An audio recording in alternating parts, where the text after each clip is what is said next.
In a variety of ways, the military-industrial complex and the large defense contractors are ripping off the taxpayers of this country.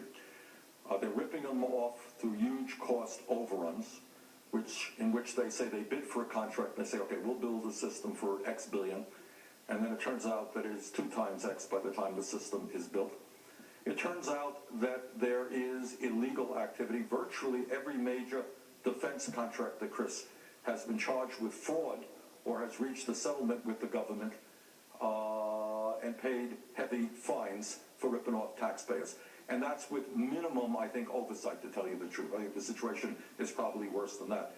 I think you've seen people with very different points of view, like John McCain and myself and others, who are determined to end that type of waste and fraud and abuse. I'll give you one more example. This is an interesting story, ironic story.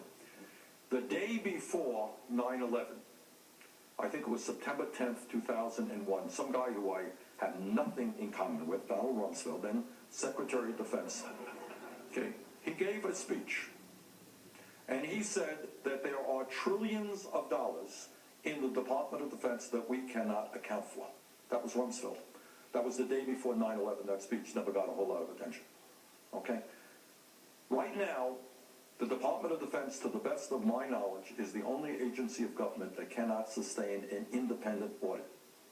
So if you go to them and say, okay, how many private contractors do you have?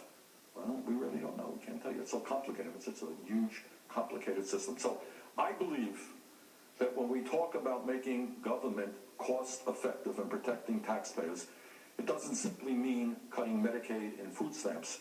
What it does mean is taking a hard look at an agency which receives about $600 billion a year, where there is an enormous amount of waste and fraud.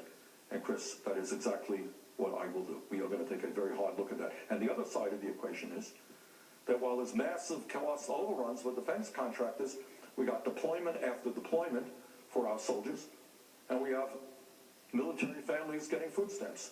So maybe we want to change those priorities. How's that? Okay.